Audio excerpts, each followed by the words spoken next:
Bonjour, dans cette vidéo, donc, je vais vous montrer comment est conçu ce poêle. Donc sa marque, pour information, c'est Nobis. On va donc le démonter ensemble.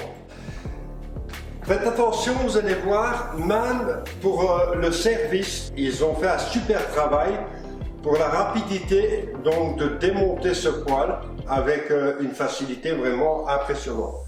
Donc la partie fonte du dessus, il suffit de la prendre et de la soulever à un certain point et on a tout de suite l'accès donc à ces vis. Ils sont au nombre de 3 par côté et les panneaux de côté vont partir directement. Donc on va voir ça ensemble.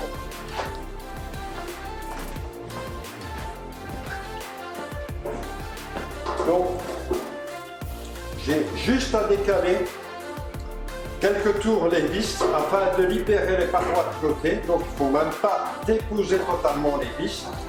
Vous voyez, c'est très facile. Donc le panneau de côté est déjà enlevé, ce qui donne accès déjà au poêle très facilement. On va enlever donc la deuxième partie. C'est pas 3 vis mais 2 vis. Voilà, je décale, j'enlève la paroi, je la soulève et on a tout de suite accès.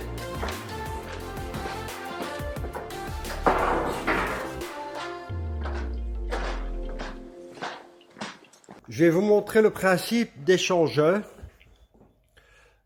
Vous voyez donc cette partie en fonte avec tous les ailettes qui représentent en réalité 5 cm de hauteur. Donc c'est aussi bien à l'extérieur ici qu'à l'intérieur du foyer de manière à capter la température et la transmettre.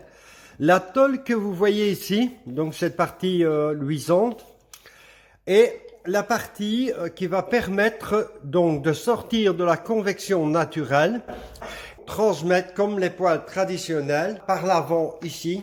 Tout l'air va venir, on voit très bien l'échangeur plus ou moins dans son hauteur totale. Là, je vais jouer avec la caméra, voilà. Vous voyez, on voit même la partie que je vous ai expliqué, le tôle au-dessus, et l'air peut circuler pour forcer, pour augmenter tout simplement donc volume d'air dans l'habitation, comme je vous l'ai expliqué dans l'autre vidéo.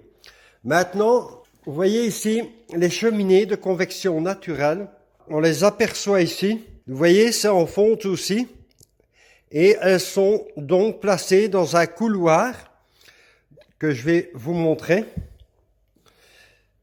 qui agit en fait comme une cheminée. Comme il y a de la chaleur emprisonnée dans ce couloir, qui part du bas, juste tout en haut du poêle, l'air s'introduit ici et rentre directement dans le système d'échangeur. Donc, le parcours est celui-ci, l'air est aspiré naturellement et va ressortir donc par le dessus du poêle. Donc ça, c'est en convection naturelle. Maintenant, vous voyez, donc à l'opposé du poêle, on obtient exactement la même cheminée qui va donc transmettre cette température. Donc l'air, vous voyez, s'introduit de nouveau ici. Maintenant, regardez, je vais vous détailler chaque élément. L'accès à la bougie d'allumage, qui est une pièce qu'on est censé remplacer de temps en temps, est hyper facile. Donc vous avez la paroi de côté, il suffit donc de déconnecter ici, tout simplement, et on dévisse la bougie. Vous voyez, n'importe qui peut remplacer cette bougie. Alors maintenant, vous allez apercevoir ici, vous voyez les cartes électroniques, il y en a une première ici et une seconde à l'arrière. Ce qui veut dire qu'ils ont séparé totalement la partie haute tension de la partie basse tension. Donc, dans ce type de poêle, il est totalement impossible d'avoir des problèmes d'interférence entre la basse tension et la haute tension. Donc, on voit tout de suite déjà un facteur de qualité. Maintenant, vous voyez ici 2 tubes qui sont connectés donc sur la carte mère. Je vais essayer de vous les montrer. Vous voyez, ils sont là connectés sur la carte mère. Ces deux tubes servent à quoi? Tout simplement à informer la quantité d'air qui passe à ce niveau-là au système donc électronique. Donc, les deux tubes servent à informer la carte de la quantité d'air qui circule dans le tube d'admission. Si le cendrier se bouge par exemple, automatiquement il y a moins d'air qui va circuler dans ce tube, la carte mère sera informée, elle va stopper le poêle, nettoyer son brasier automatiquement et repartir. Comme vous pouvez le voir, mais là on va vraiment rentrer dans la technique, on a le tube donc ici d'entrée d'air comme tous les poêles, et vous voyez qu'ici il y a une partie où il a été séparé, c'est un deuxième couloir pour emmener donc à les différentes hauteurs pour alimenter en oxygène donc le cendrier, donc le brasier. Comme on peut le voir ici, et c'est là qu'on voit déjà une énorme qualité, vue par moi du moins, comme c'est un poêle étanche, donc le poêle, pour comprendre le principe du poêle étanche, si maintenant vous raccordez la cheminée à l'extérieur, automatiquement vous raccordez ceci vers l'extérieur quand c'est possible. Et en France, c'est donc dans les maisons passives, c'est une réglementation. C'est obligé que le poêle soit raccordé totalement à l'extérieur. Pour comprendre le principe le plus simplement possible, le poêle est physiquement dans l'habitation, mais pour ce qui est de sa combustion et des gaz, il est totalement à l'extérieur de l'habitation. Maintenant, revenons à notre tube d'admission, d'entrée d'air dans le poêle. Vous voyez, il a un petit tuyau ici qui va encore se connecter. Donc, vous le voyez se connecter là, donc sur le tube de descente de pellet. Pourquoi? Simplement parce que c'est un poêle étanche. Ils ont pensé, et ça c'est extrêmement rare, d'amener de l'air là de manière à refroidir le tube de descente des pellets vers la chambre de combustion. Donc, quelque part, on a encore une entrée d'oxygène supplémentaire qui est créée. Mais le but premier n'est pas celui-là.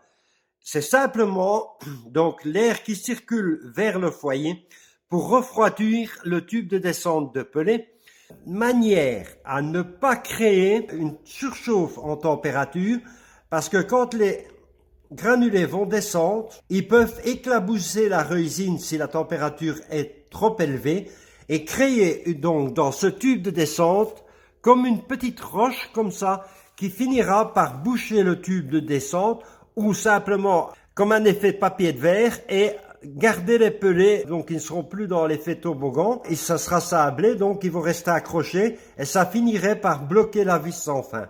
Donc les granulés n'auraient plus la possibilité de descendre facilement. Donc, encore une fois, un super travail. Maintenant, c'est de la technique, mais je vous ai dit dans les autres vidéos, un moteur rappelé, donc on voit ici le moteur réducteur rappelé, on peut se rendre compte qu'il est totalement différent, donc la partie moteur est totalement différente. Pourquoi? Tout simplement parce que à partir de maintenant, donc sur ce poêle-ci, le moteur réducteur ne va plus tourner par à-coup. Donc, imaginons qu'il a été programmé sur 6 secondes et qu'il tourne pendant 1,2 secondes au ralenti. Dans ce cas-ci, il va tourner en continu. Pourquoi? C'est la meilleure manière pour avoir une flamme qui va être très stable et très belle.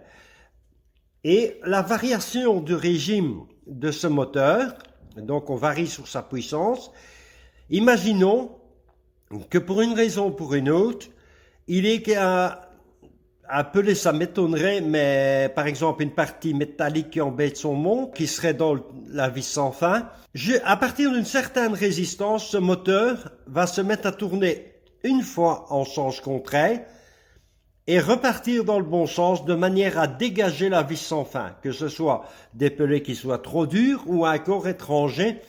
Il va automatiquement essayer de se dégager en inversant sa rotation. Donc maintenant, nous continuons à monter et on a ici un tangentiel qui donne, comme je l'ai dit, la possibilité soit d'être en convection naturelle ou soit être en air forcé. On envoie l'air comme les poêles traditionnels. Maintenant, quand je vous ai dit que ce poêle était dans une conception de haute qualité, je vais vous montrer. Pour les personnes qui s'y connaissent un peu en technique, ils vont tout de suite reconnaître le composant. C'est pas très facile à montrer en vidéo, mais je vais essayer. Vous voyez cet interrupteur noir avec les 2 fils branchés dessus. On n'en voit qu'un, mais il y a 2 fils qui sont branchés dessus. Il y en a même 3 fils. Hein. Je vais vous le montrer par le dessus maintenant. À quoi sert-il?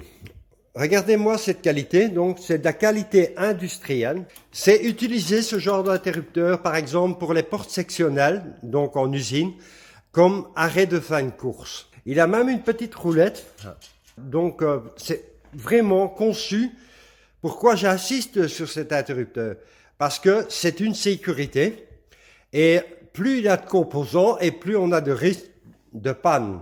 Mais comme on est sur un poêle étanche, le poêle doit donc arrêter de distribuer le pellet instantanément si on ouvre par exemple cette partie. On voit très bien ici le joint qui rend étanche le compartiment à pellet, comme ça vous comprenez un peu mieux. Ici, vous voyez, c'est un aimant néodyme qui maintient, donc on voit carrément un effet clac comme ça. Vous voyez, c'est une certaine résistance pour l'ouvrir. Pour garder le joint bien fermé pour que le poêle soit parfaitement étanche.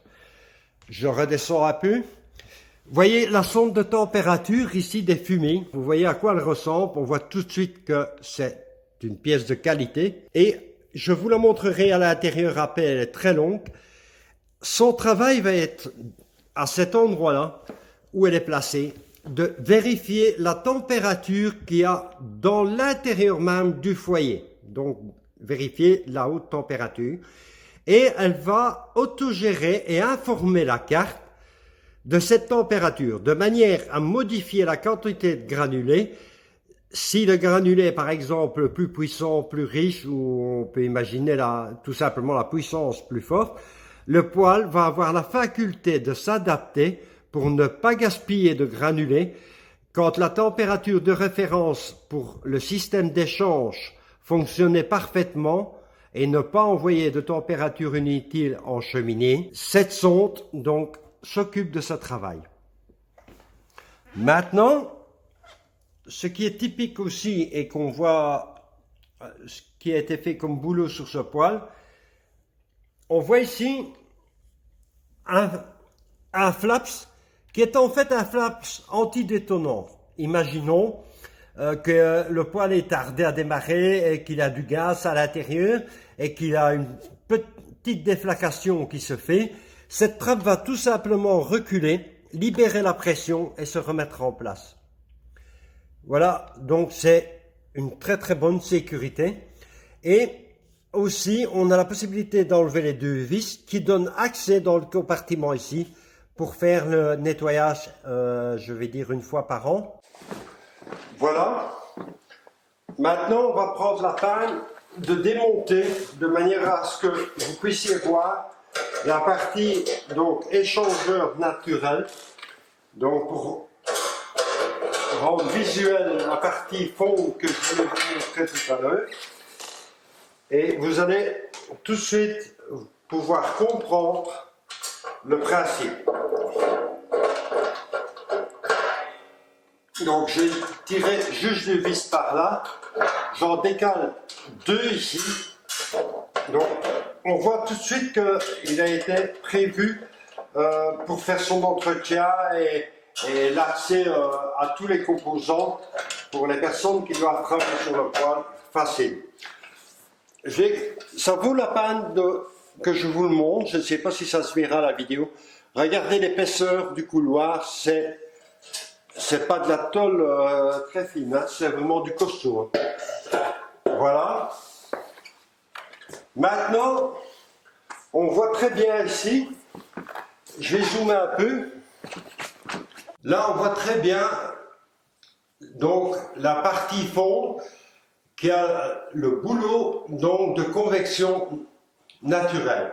Maintenant, je vais vous montrer jusqu'où ils ont été, ce que je trouve génial. Cette partie, on va l'enlever.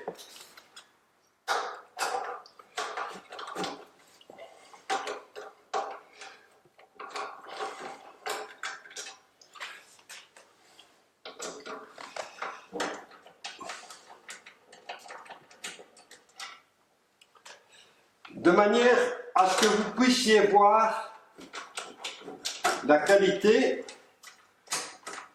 de conception de ce poêle.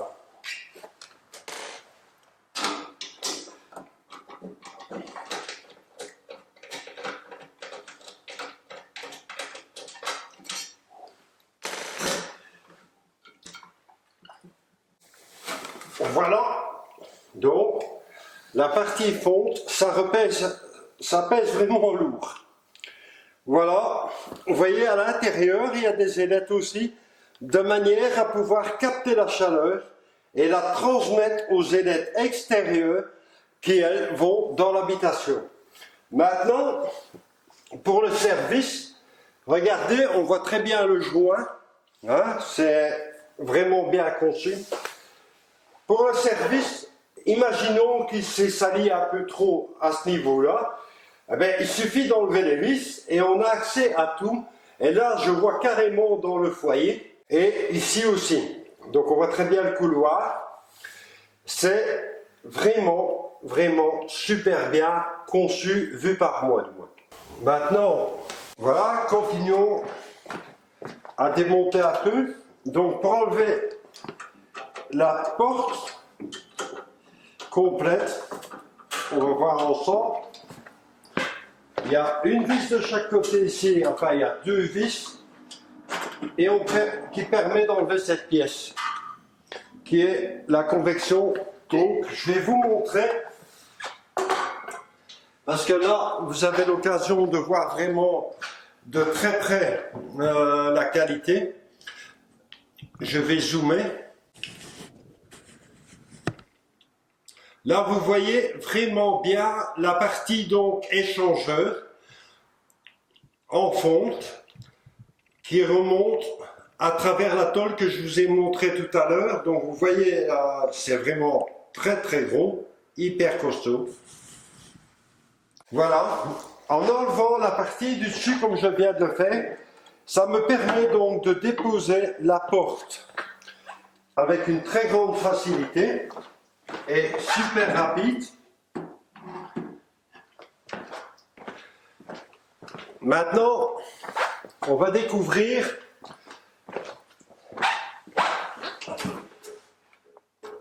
la partie brasier.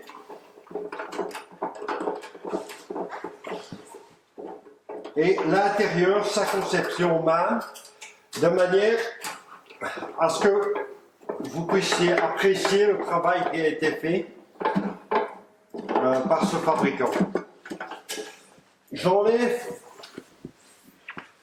donc maintenant ici deux vis qui me permettent donc de libérer une petite pièce métallique qui maintient donc les vermiculites en place. Une fois cette pièce enlevée, les vermiculites vont être libérés.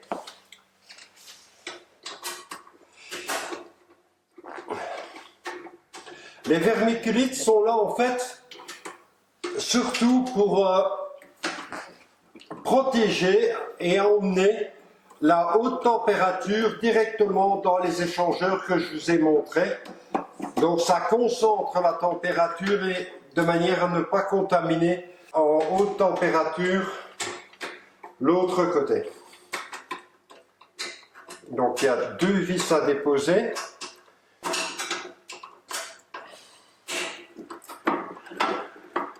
Je le découvre en même temps que vous. Voilà, la pièce est libérée aussi. Découvrons vraiment ensemble cette conception parce que je ne l'ai pas démontée auparavant. Donc je découvre en même temps que vous. Voilà, la partie vermiculique est emboîtée. Regardez-moi l'épaisseur que cela fait. C'est vraiment beau. Ce qui isole donc la chambre de combustion et permet d'envoyer directement la température aux échangeurs. Voilà. Maintenant, on voit aussi, je vais zoomer, donc je vais modifier la caméra. Là, on voit donc à gauche, je donne un peu de lumière pour que vous puissiez le voir, le tube qui transmet donc l'air pour protéger la vitre, donc de la grille qui se trouve juste au-dessus. Maintenant, il y en a une qui se trouve juste ici aussi, donc il y a un tube là aussi. Voilà, on l'aperçoit. Vous voyez que c'est un très gros diamètre et ça va permettre d'amener, donc en passant à cet endroit-ci, l'air introduit prend une certaine température, ce qui va améliorer la combustion et en plus protéger la vitre pour qu'elle reste propre le plus longtemps possible. Maintenant, voici la partie fond du brasier. Voilà. Regardez quand je vous ai dit que c'est indéformable. Voyez l'épaisseur que cela fait. C'est vraiment énorme.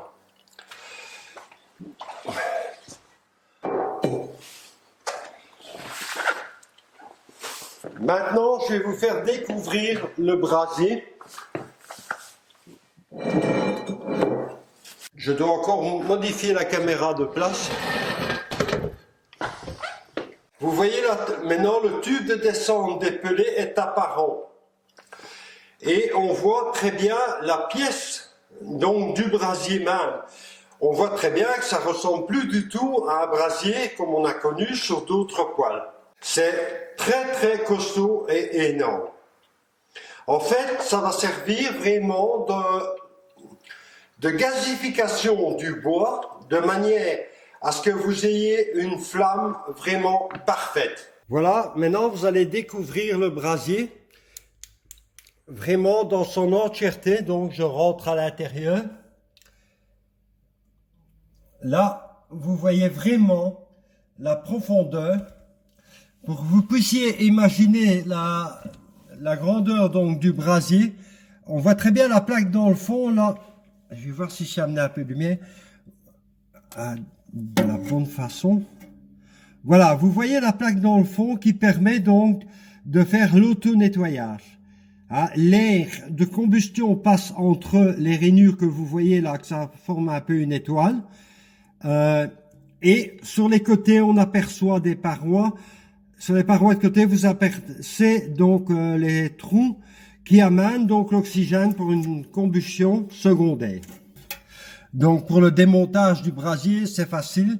Il suffit de déposer donc les deux vis et on sait démonter le brasier.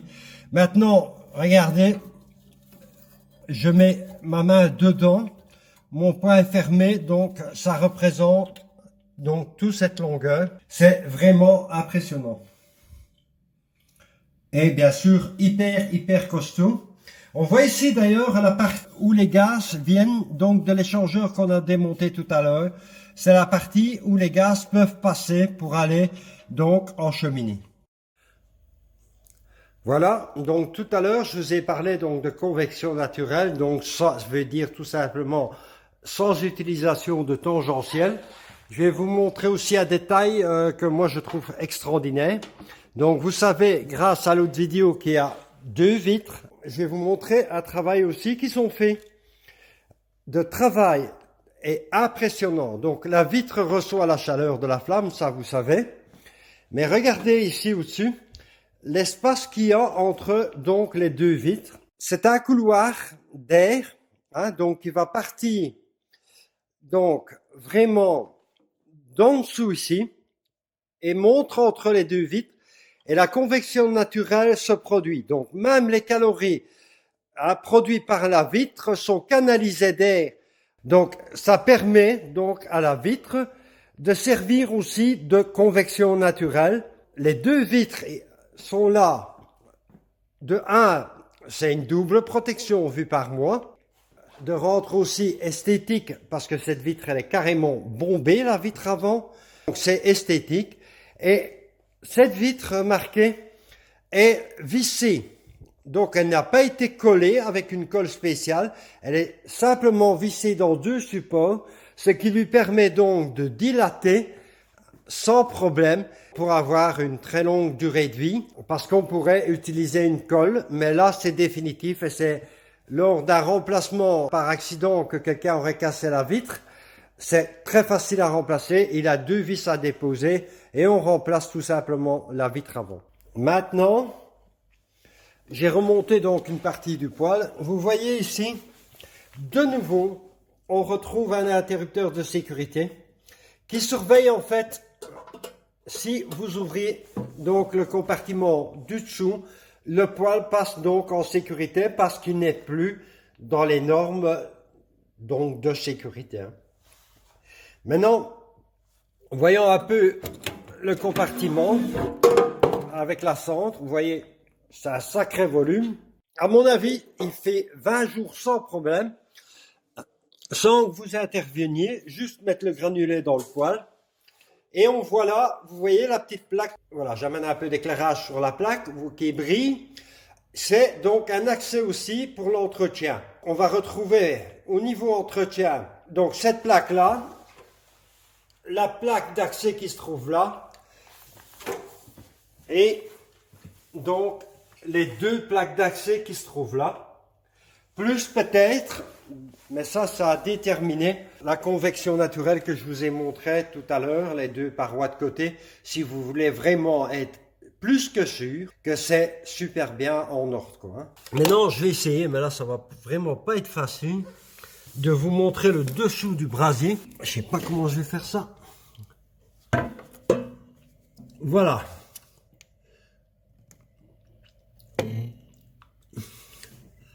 Voilà, c'est vraiment pas facile, hein. Voilà, vous voyez le dessous du brasier et son axe et les vis de support. Donc, quand le poêle est sale, cette pièce se met en rotation, la vide dans le cendrier les saletés, remet en position grâce à l'interrupteur que je vous ai montré tout à l'heure, et le poêle redémarre. Là, juste en dessous, vous voyez le tube où l'air peut entrer dans le compartiment.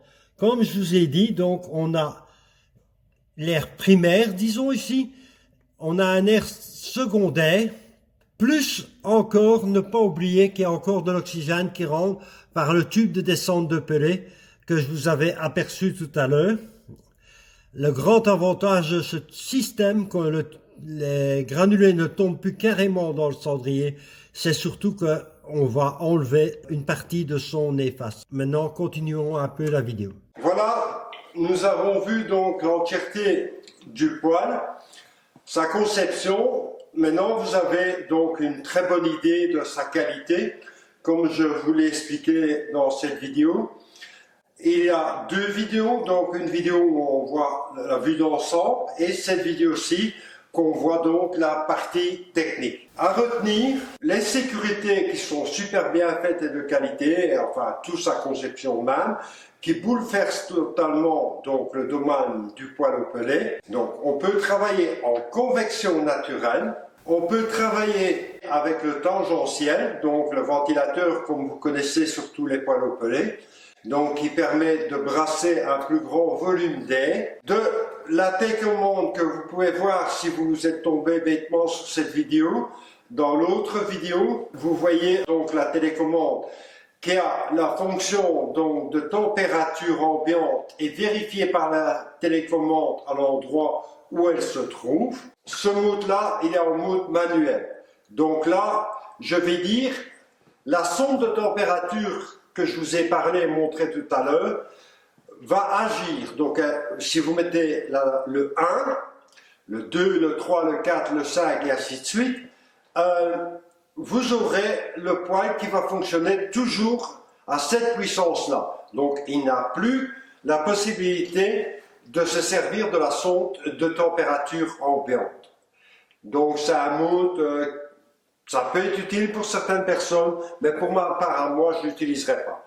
Mais la quantité de granulés, de toute façon, sera gérée par la sonde de manière à ne pas bêtement gaspiller donc du granulé qui se transformait en source de chaleur et qui partirait tout simplement en cheminée. Donc, de ce côté-là, qu'il soit dans n'importe quel mode, le poêle va s'optimiser vraiment tout seul, va se gérer tout seul, de manière à économiser un maximum le granulé et donner la température que vous désirez dans l'habitation. J'espère que cette vidéo vous a plu. On se retrouve donc dans d'autres vidéos. N'oubliez pas de vous abonner.